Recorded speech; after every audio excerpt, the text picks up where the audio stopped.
Hi, this is Kerry Artek with Wicked Stocks, bringing you the daily Apple report for Tuesday, February 14th, 2023. Before I click on the charts like this one, I just want to encourage you to please click like if you would each and every time you watch the daily Apple report and the daily Tesla report. It does help us out a great deal in being found on YouTube. We appreciate your support a great deal. Also, consider subscribing to the Wicked Stocks YouTube channel. You'll be provided notification each and every time new content has been uploaded for your viewing, which includes the daily Apple and daily Tesla report. Also, share the content if you would with friends and colleagues. So this is we're going to look at the big picture as usual and work our way into the day. The big picture is having come off of targeted long-term support in the lower 120s about a month and a half, almost 2 months ago. We were talking about that the fact that the low 170s should be considered a realistic target by some point in 23. We're, by the looks of it, 2/3 of the way there already in the short span of about 6 or 8 weeks. So there you have it. On the way up, as you're well aware, if you've been watching the series now for the last few weeks, you know that we were anticipating a trouble spot. What was then in the 140s, now 139.19 to 143.96. This combination descending 1/3 speed line, long-term speed line, projected off that all-time high, trend defining in its own right. I'd mentioned if we closed above it, it was a long-term buy signal, but in terms of jumping on board, if you will, for the long side as we move into the second quarter, that would present itself more clearly if we closed above 143.96. And that happened about a week later, a little bit more than a week later. And so here we are on the way up. We have had a trouble spot, kind of sloppy trade, I would call it, with this 153.15 extreme channel top. We've closed above it now twice. The second time was actually on Monday. And in fact, I'm going to put some degree of meaning into that. I have to put in the proper context, though, and let me show you why. And we really do need to take a look at the daily chart for that. And this says a lot here. So we have this rising combination 1/3 speed line and channel bottom. And despite the fact that we broke below it, we've opened below it 2 days in a row, we have yet to close below this area.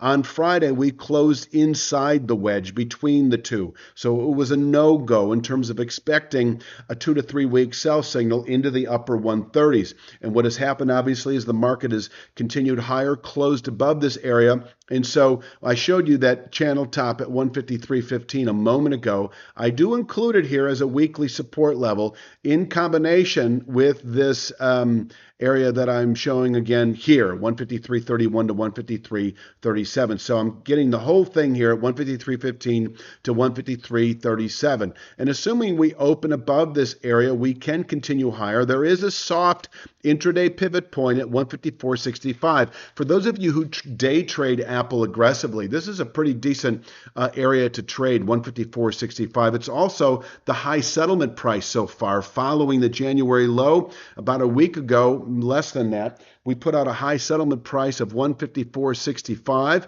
and so we can top out there on an intraday basis. If we push through 154.65, we just might reach 157.50 intraday. And 157.50, I don't have it labeled, but you have to go back to, I think that's the late October high. We came very close to re-approaching it about a week and a half ago. I think the high then was 157.38, as I recall, but it is 157.50. And so, hi, if you enjoy watching our daily Apple report, you'll love our daily Triple Q and SPY reports. They're presented in the same 5 to 10 minute video format.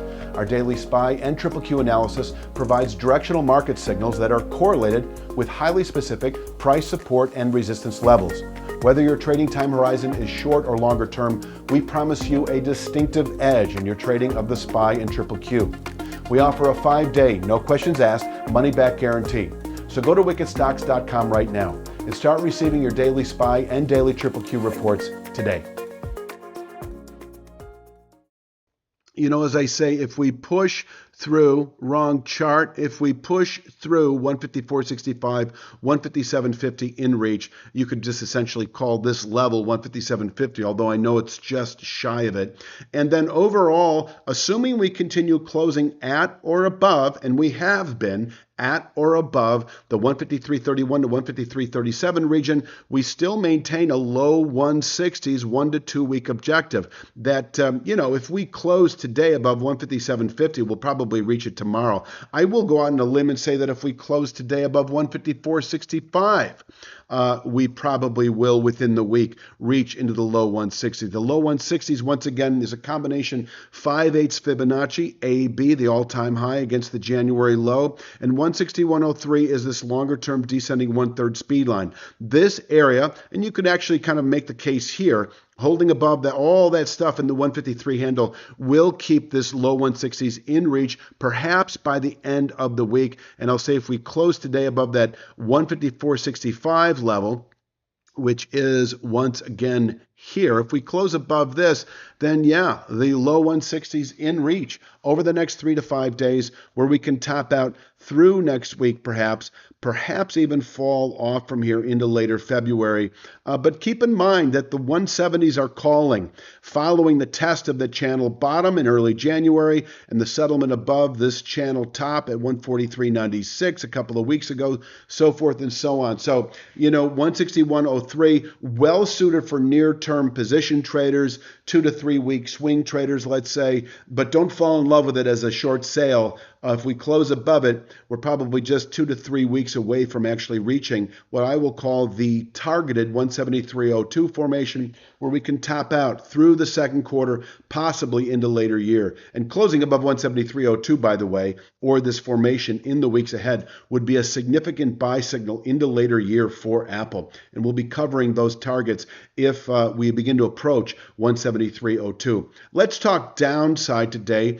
I'm going to go back to this chart that if we do break or open below 143.15, we could fall all the way back to 147.83. I don't have it labeled here, but it's nothing more than the low of the high from about a week and a half ago. And so I think that's a bit of a stretch. Right now, tempo is certainly up over the last couple of days. But, if we open today, for instance, below 153.15, we just might test 147.83 on an intraday basis. So that is your day trade. Breaking, especially opening today below 153.15, will allow 147.83 intraday. And if we close today below 153.15, we enter a 2 to 3 week sell signal down to 138.79 and rising daily. Let me cover the other chart when I talk about 138.79, because it is in close correlation with this long-term speed line. So if I go back to this chart and tell you that if we close below 153.31, we have a 2 to 3 week sell signal into what is now the upper 130s, this 138.79 rising and this former long-term speed line dropping. This area is going to be significant support. Preceding it, of course, is 143.96. So I'll say that if we close below 153.15, we could within the week, by Friday's close, actually test 143.96. And then overall, closing below that 153 handle support would actually indicate this 138.79 rising speed line. And this is a significant zone of meaningful mid-term support, mid to longer term support with respect to this long-term speed line that can absorb selling into the second quarter, possibly through Q2, and from here we can turn back up again on a multi-week basis. In terms of are we going to retest this long-term support region that we did in early January? The answer for me is only if we close below this 139 handle support, which is also shown here as a rising nearer term speed line at 138.79. We are a long way from that right now. I don't expect to see that. And I'm just going to go ahead and leave you with this image today. This says a lot. These are our day trade levels and our 2 to 3 week swing trade levels. And I will leave it at that for Tuesday's Daily Apple Report. Please click like if you would and subscribe. Thank you for watching. And we'll be back tomorrow with Wednesdays. You have a great day.